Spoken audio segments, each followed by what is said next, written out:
안녕하십니까. 지난 시간에 제가 이제 그 문화의 분류하고 뭐 이런 것들을 쭉 말씀드렸어요. 지난 시간하고 지난 시간에 종합적으로 말씀드린 걸 다시 한번 말씀드리자면, 자, 영토 문화를 분석해서 그 영토 문화랑 지금 그 땅에 살고 있는 민족이 중요한 게 아니라 그걸 대대로 어느 민족이 이어왔냐를 판단하려면, 그러면 그 옆에 또 이 옆에 고유하게 지금 옛날부터 그 땅에 살아와서 고유하게 살아온 사람들이 있을 거 아니에요. 그랑 비교 분석을 하면 그 영토 문화의 주인이 나오고, 그 영토 문화의 주인이 문화주권자고, 그 문화주권자가 영토권자다. 그게 바로 영토 문화론하고 문화영토론이다. 일반적인 그냥 문화영토하고는 조금 개념이 다른 거다. 왜냐하면 이 문화영토는 그 영토권자라는 개념이 들어가 있는 게 아니고, 문화영토론 중에서 제가 주장하는 문화영토론은 영토 문화를 통한 영토권자라는 개념이 들어가 있는 거다라고 이제 말씀을 드렸고, 그러기 위해서 문화를 분류하는 방법까지 말씀드렸고, 문화가 역사고, 이 수평적으로 일어나는 이 문화가 수직적으로 이어진 게 역사고, 그 역사가 이루어지는 땅, 그게 바로 영토다. 그래서 문화와 역사와 영토는 뗄 수 없는 관계고, 결국 문화의 주인이 영토의 주인이고, 영토의 주인이 역사의 주인이고, 역사의 주인이 문화의 주인이 되는 거다라고 제가 말씀을 드렸어요. 그렇죠? 이거를 이제 중국은 아는 거야. 그래서 중국이 뭘 했어요? 2015년 4월 3일 날 YTN 보도에 보면, 백두산은 고대부터 중국 영토라는 주장을 담은 중국 서적이 나왔는데, 그게 바로 중국 장백산 문화라는 겁니다. 이 장백산은 중국이 지금은 백두산을 가지고 장백산이라고 불러요. 하지만 사실은 백두산이 아니고 저쪽으로 더 가서 있는, 만주에서 나나 쪽으로 더 가서 있는 땅이 사실은 그 장백산이고, 지금 백두산은 엄연히 말하자면 백두산이에요. 그런데 중국은 장백산이라고 그럽니다. 그러는 것까지는 인정을 해요. 그런데 거기에 문화가 있다. 아니, 장백산에 문화가 있어요. 얼마나 있겠어요, 솔직히. 그런데 장백산에 뭐 사람이 많이 삽니까? 그런데 중국 장백산 문화라는 책을 냈습니다. 왜 냈겠어요? 중국은 문화가 영토고 영토가 문화라는 걸 알아요. 그 동북공정을 하려면 어쩔 수 없이 이런 게 필요해. 그러니까 중국 장백산 문화라는 책을 만든 겁니다. 그뿐이 아니에요. 중국은 지적 5천년사라는 걸 만들었어요. 지난 시간에 지적이 뭔지 말씀드렸죠. 땅의 호적이라고 했잖아요. 그렇죠? 근데 땅의 호적을 만든 지가 중국이 5천년이 됐다는 거예요. 글쎄 그때 한자나 만들었을까? 한자도 없었을 것 같아요. 그렇죠? 5천년 전에는. 그런데 중국은 자기네가 그때 이미 지적을 기록했다는 겁니다. 중국 역사가 얼마예요? 중국 역사가 5천년이 안 되거든요. 여러분 혹시 그런 거 기억나십니까? 여러분 초등학교 때나 저희들 국민학교 때 배웠는데, 세계 4대 문명, 이집트 문명, 메소포타미아 문명, 인더스 문명, 그리고 황하 문명이에요. 그렇죠? 중국은 황하가 자기네 원조로 알았거든. 근데 황하 문명에 의한 중국 역사는 3천년이에요. 그런데 지적 5천년사야. 어떻게 자기네 역사가 이루어지기도 전에 지적을 먼저 정리를 했어요? 말도 안 되는 거잖아요. 그런가 하면 아까 제가 지적 5천년사를 적기 위한 한자가 5천년 전에는 만들어졌나 몰라 그랬는데, 한자 5천년사도 냈습니다. 자기네 한자는 이미 5천년 전에 만들어졌다는 거예요.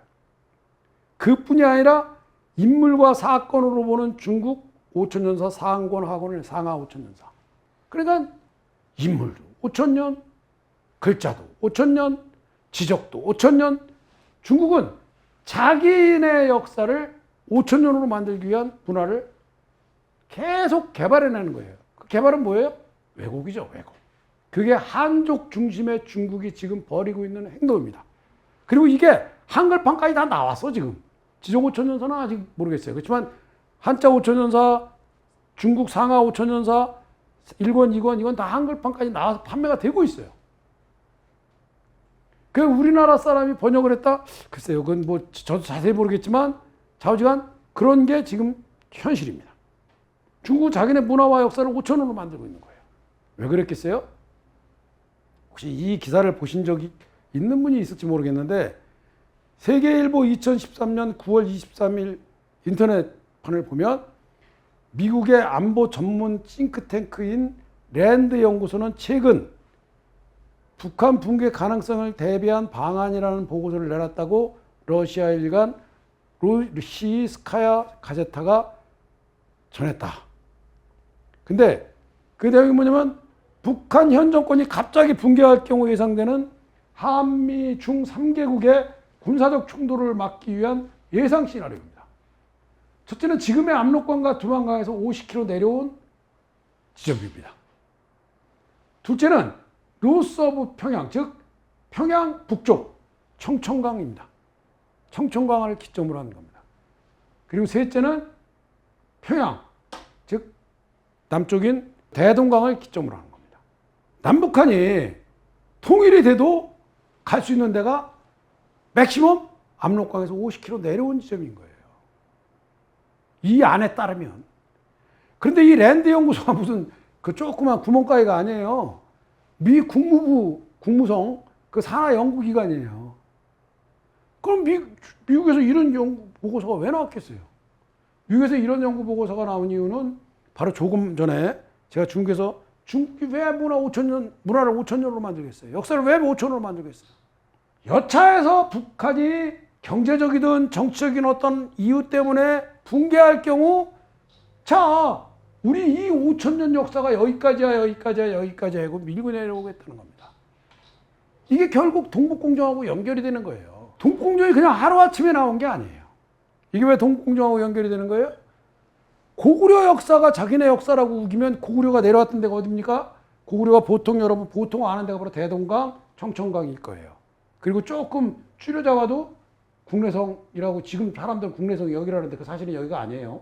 근데 여기라는데 어쨌든 간에 자우지간 고구려 역사가 자기네 역사, 고구려 땅이 자기네 역사가 되면 최소한 여기까지는 올 수 있다는 거죠. 뭐 대동강까지도 오시고. 그 고구려 유적지가 충주에도 있어요. 충주에 고구려 그 비가 하나 있는데 그렇다고 충주까지는 아니니까 대동강까지다. 뭐 이런 게 그 의도가 중국 자기네 5,000년 역사하고 뭐 이 동북공정하고 연결되는 거거든요. 중국은 아주 치밀하게 준비하는 겁니다. 이런 거를. 우리는 왜 그거를 못해요? 바로 우리 스스로 역사를 왜곡하기 시작했거든요. 우리는 승자의 역사라 그래서 고려시대에는 신라 육두품이 지배를 하면서 북방 역사를 축소시켰습니다.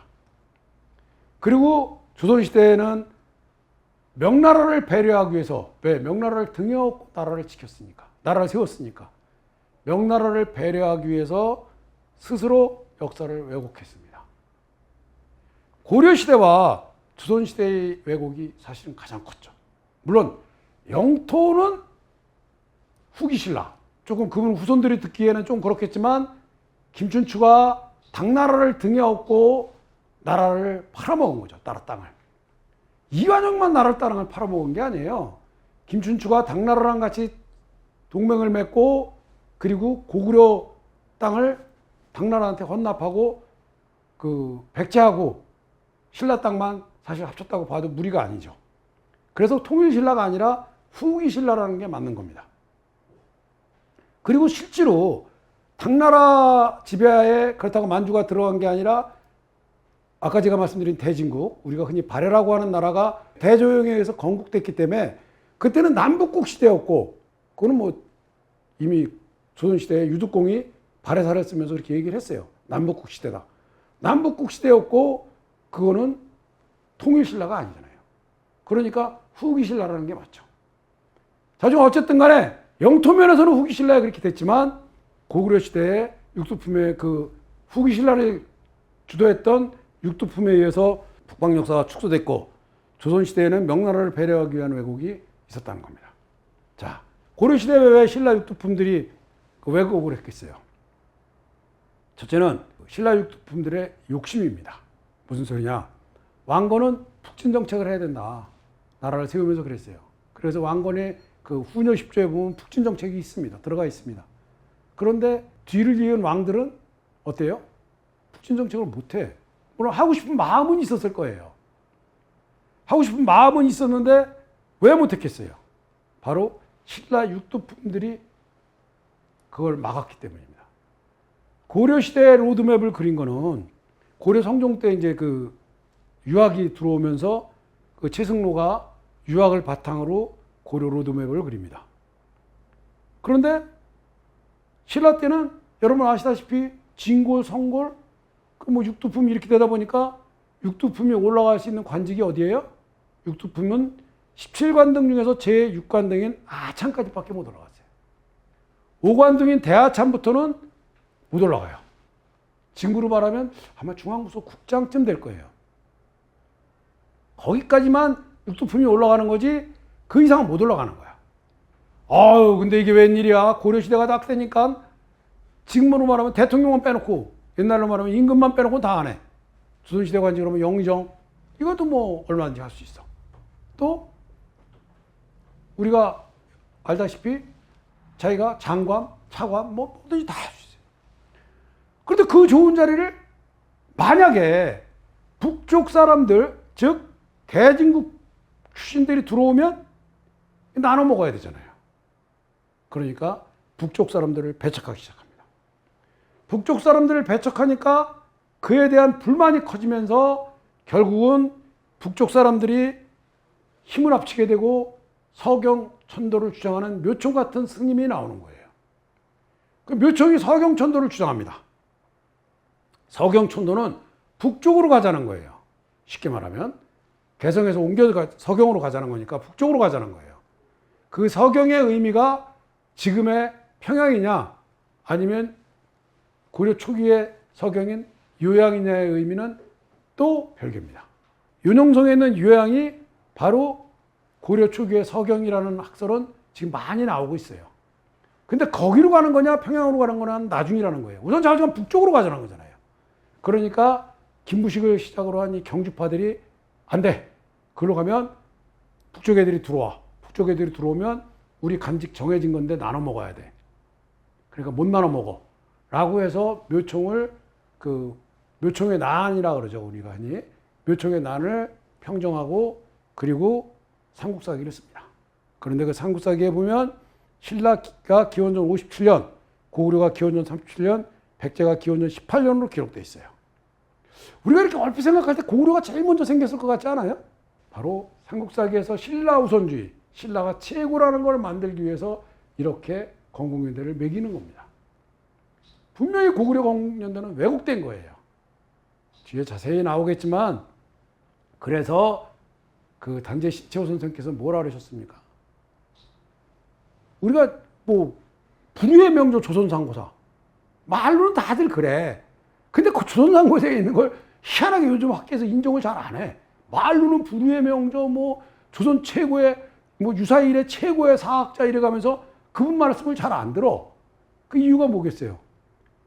식민사관에 젖어 있는 우리 머리를 깨지 못하고 첫째는, 둘째는 지금 자기들이 가진 기득권을 못 버리니까 그 조선상고사를 인정하는 순간에 기득권을 버려야 되는데 그러니까 못하는 점도 많이 있는 거예요. 그 단지 신채호 선생님은 그러셨어요.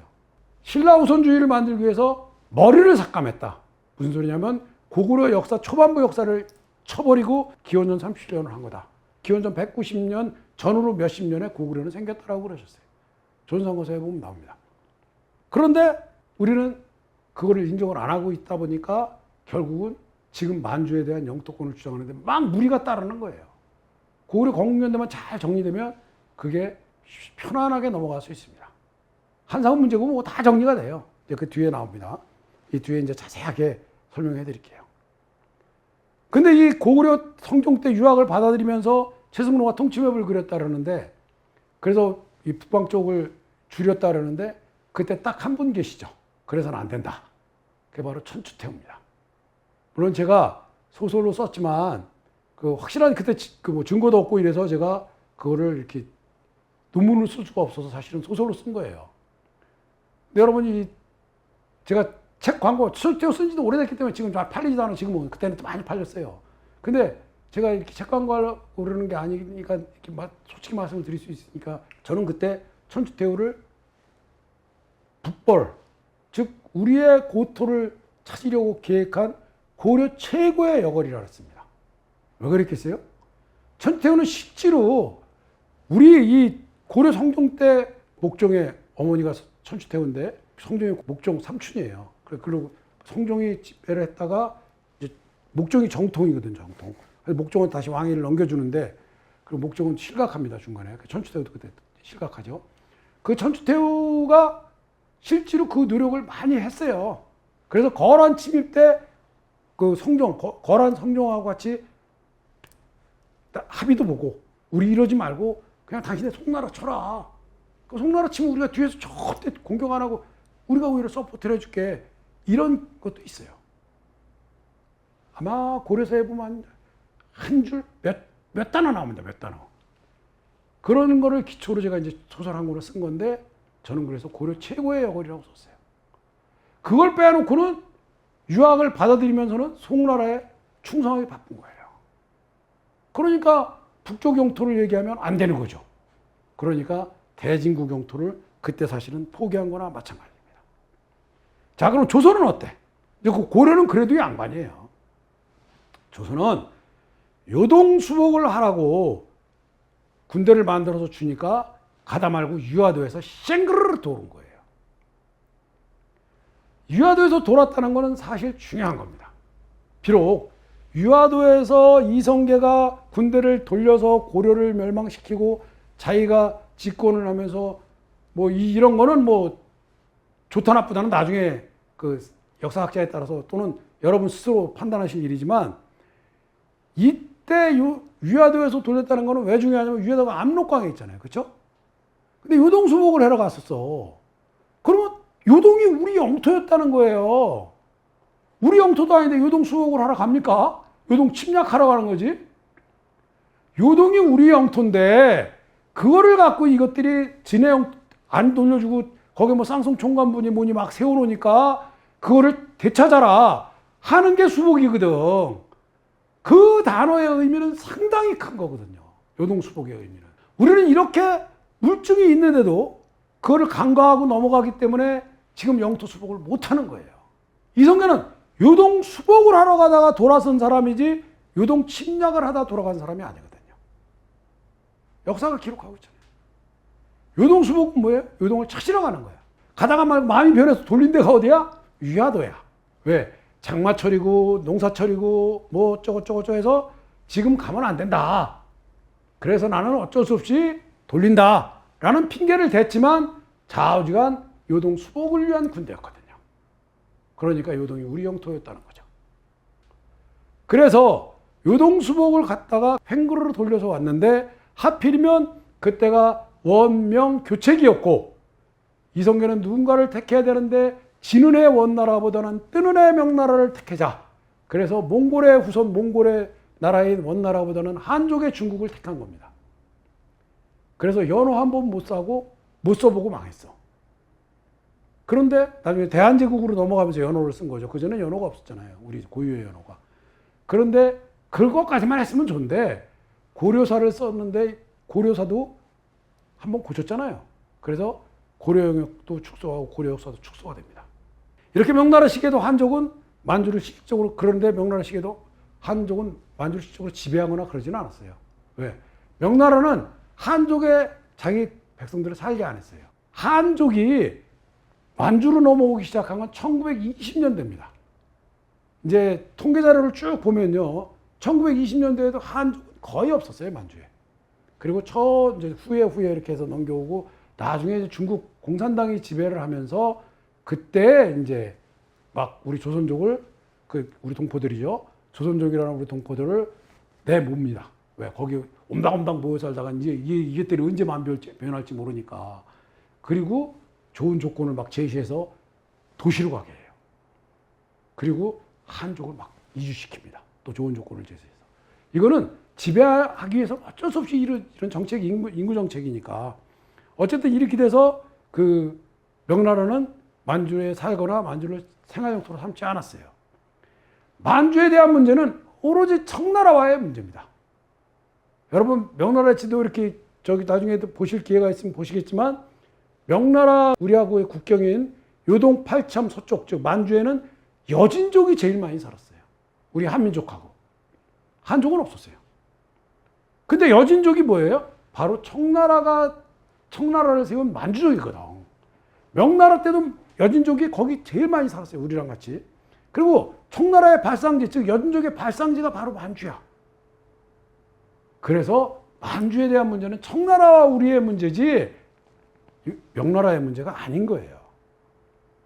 이거를 아는 목택동이 1964년 10월 7일에 뭐라 그랬어요? 10월 7일 날 조중 국경협정, 즉 북한하고 중국이 국경협정을 하러 간 그 특사들 보고 당신네 국경은 과거 요하였어. 그래서 내가 그 요하였는데 거기에 있는 그 윤용성은 못 주고 그 뒤, 즉 길림성하고 흑룡강성을 돌려줄 테니까 당신 내 영토로 하시오 라고 얘기했어요. 그때 북한이 뭐라 그랬어요? 아유, 저희는 됐습니다. 목택동이 다시 무슨 소리요? 내가 윤용성은 못 주고 그 뒤에 걸 준다니까? 그때 저희는 지금 만족합니다라고 얘기했어요. 물론 이 이야기가 북측이 거절한 이유는 제가 북측이 정말 거절을 했다면 그거는 두 가지 이유로 봅니다. 첫째는 6.25 참전에 대한 고마움입니다. 우리가 알기로 김일성이 보고 내려가 도와줄게 한 거는 소련이에요. 그렇죠? 근데 소련은 탁 내려오기 시작하니까 손을 딱 뗍니다. 무슨 소리냐? 미국이 압력을 넣거든. 니네 그래? 우리랑 붙자는 거야?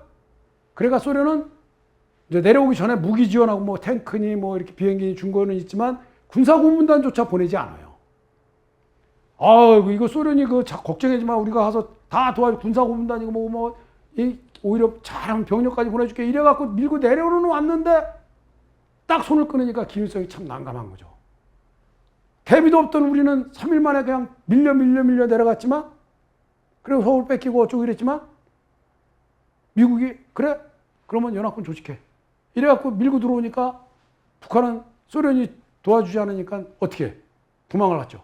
그래서 압록강에 김일성이 압록강에 빠져 죽느냐 마느냐 심각한 순간이야. 그때 바로 중공군이 개입을 하는 겁니다. 물론 중공군이 개입을 하기 때문에 북한은 살아난 거예요.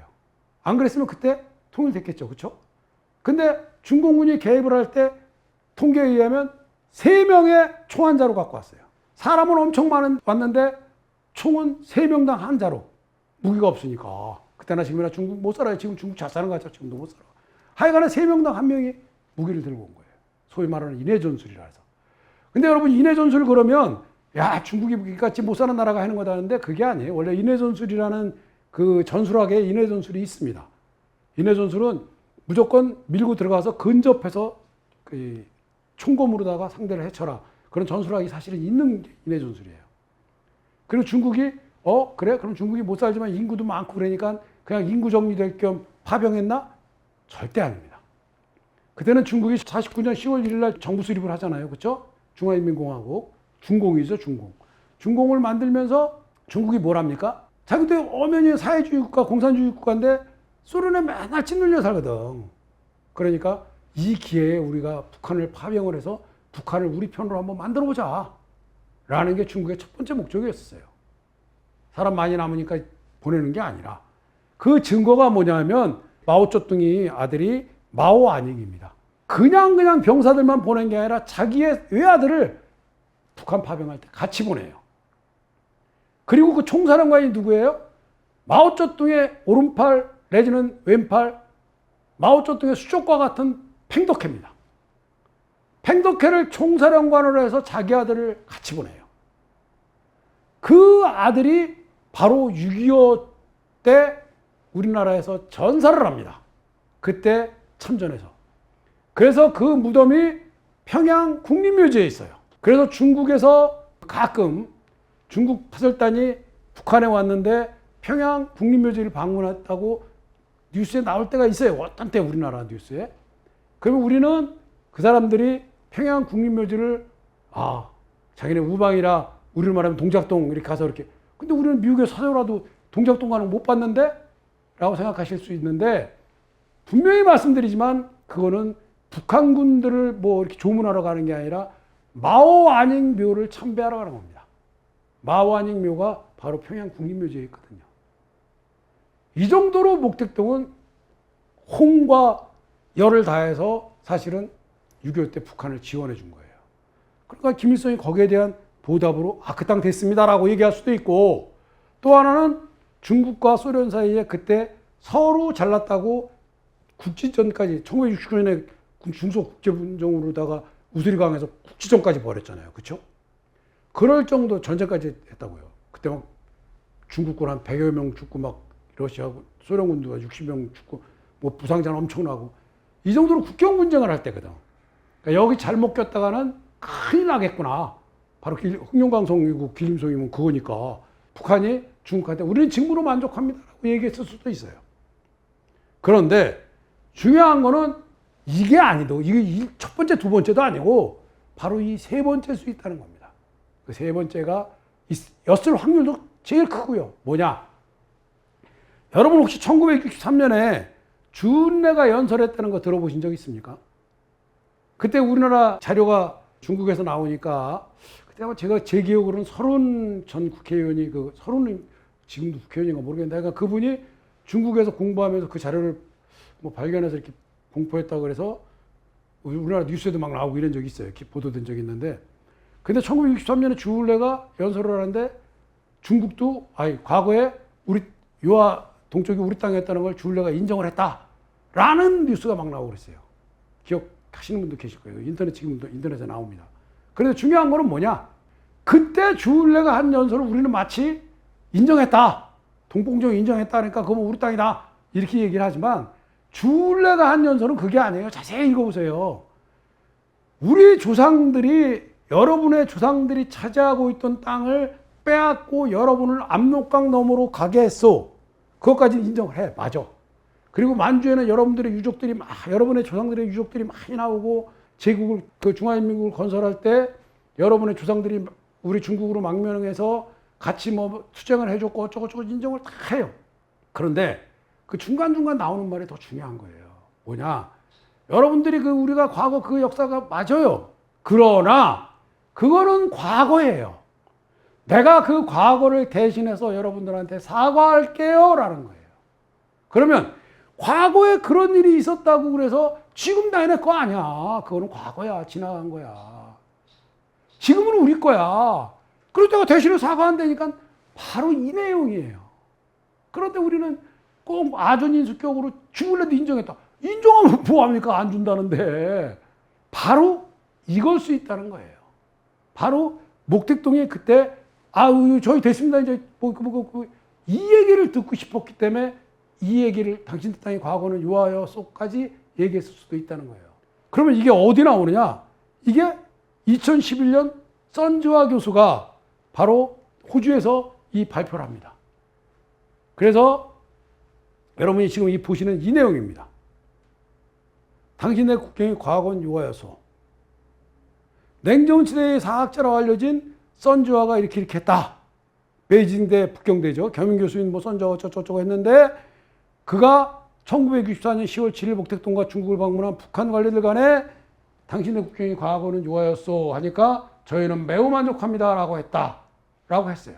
그러면 선즈와가 이렇게 얘기했으니까 이거 진짜인가 보다.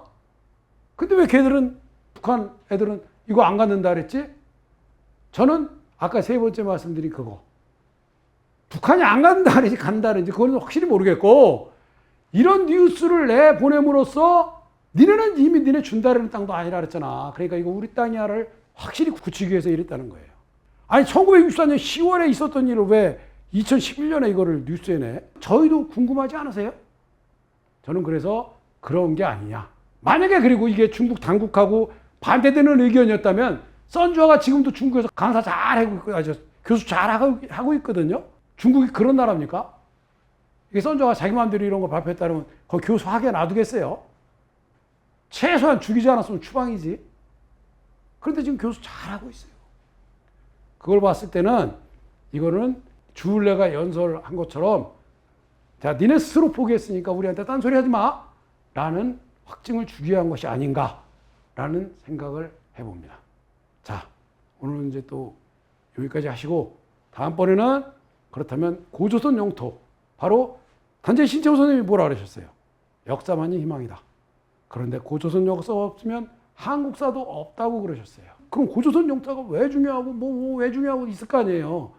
다음 시간에 거기까지 할지는 모르겠지만 좌우지간 그 역사만이 희망이라는 그 이야기를 쫓아서 우리 역사가 일제시대 때 왜 왜곡이 됐고 또 어떻게 그 역사를 바로잡아야 어떻게 우리 문화를 바로잡아야 그 영토를 찾을 수 있는가를 다음 시간부터 본격적으로 한번 이어가 보겠습니다. 감사합니다.